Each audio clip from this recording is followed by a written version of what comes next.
नाम एडवोकेट अमित चौधरी। आप सभी को मैं यही बताना चाहता हूँ, जीवन के संघर्ष में बड़े उतराव चढ़ाव आए। मेरा रास्ता बड़ा बड़ा कटीला था, जिस पर चलना बड़ा कठिन भी था।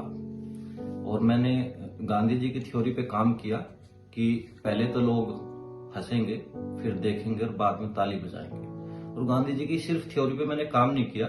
गांधी जी मेरे आइडियल है और गांधी जी को मैं अपने व्यवहार में भी अपनाता हूँ। मैं गांधी जी को जीता हूँ। मैं सिर्फ पढ़ता ही नहीं हूँ गांधी जी को मैं अपने व्यवहार में जीता हूँ।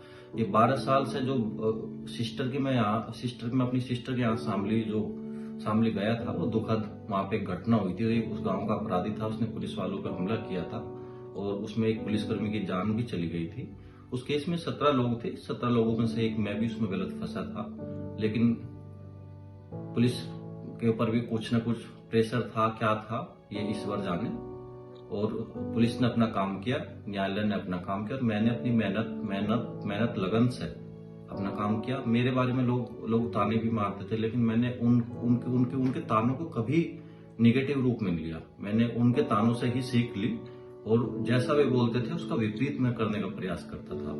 और मेरे बारे में कौन क्या कह रहा क्या नहीं कह रहा, मैंने इस ओर पर कभी ध्यान नहीं दिया। उनके तानों से बस मुझे मजबूती बहुत मिलती थी कि कोई मेरे बारे में जो कहता है हमेशा देखो। अगर आप मैंने जो मेहनत की है, मैंने ये मेहनत की है किसी को नीचा दिखाने के लिए नहीं की। मैंने ये मेहनत अपने आप को ऊपर उठाने के लिए की है। मेरे मन में एक संकल्प था, मेरे मन में एक जज्बा था कि मुझे अपने जीवन को उस सुनहरे पल में जीना है, उस कलंक के साथ नहीं जीना जो कलंक मेरे माथे पर 12 साल लगा रहा। और मैंने वो जो कलंक है वो सिर्फ कलम ने मिटाया है। मेरा शिक्षा वो हथियार है। जब मैं अपना सब कुछ खो दिया था उस जीवन में, 18 साल जब सपने होते हैं, 18 साल की एज में इंसान के उसका पीक टाइम होता है 18 से 30 साल का, उसका कैरियर की राह चुनता है। कि नए जीवन में एक जो है कहते हैं कि जब बाल अवस्था से आदमी निकल के जवानी की अवस्था में आता है, उस उम्र में संघर्ष लिखा गया था मेरे जीवन में। उस संघर्ष में ऐसा दौर आया कि जब मैं जेल से आया 2014 में बाहर, तो कहीं ना कहीं हीन भावना की दृष्टि से उसे समाज में देखा जाता है। लेकिन मैंने गुड़गांव में एक एडवोकेट है वंदना ओबराय जी, उनकी यहाँ एक मुंशी के रूप में मैंने जो कार्य किया और वे मुझे 3000 रुपये प्रति माह देती थी।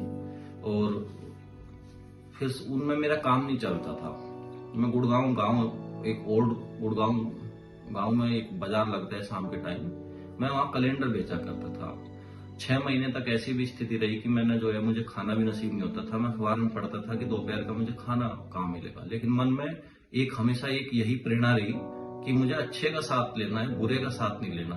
बुरे लोगों के पास ना मैं बैठा, ना मैंने बुरे लोगों का साथ लिया। मैंने अच्छे लोग, ईश्वर का भी मैं धन्यवाद करूंगा, उसने मुझे हर वो अच्छा इंसान दिया वहां से आने के बाद जिसकी मुझे जरूरत थी। मेरे दोस्तों का इस यात्रा में चौधरी चरण सिंह विश्वविद्यालय से मैंने LLM किया और मैंने जेल से आने के बाद शोध भी मैंने कारागार पर ही किया। और मेरा सपना है कि मैं अब प्रोफेसर बनूं और लोगों को शिक्षा दूं और समाज में अपना अहम योगदान निभाऊं। मैं यही कहता हूं कि जो हमारे बच्चे युवा आजकल किसी भी विपरीत परिस्थिति से हार मान लेते हैं, कभी जीवन में हार नहीं माननी चाहिए। आप वापसी कहीं से भी कर सकते हो। मेरे पास खोने को कुछ नहीं था, पाने को सब कुछ था। नाउम्मीद जिंदगी को जब उम्मीदों का पंख लगता है तो शून्य से शिखर पर चलने में कहाँ डर लगता है। तो मेरी ये जिंदगी जो है बड़े दर्दनाक मोड़ से होकर गुजरी है।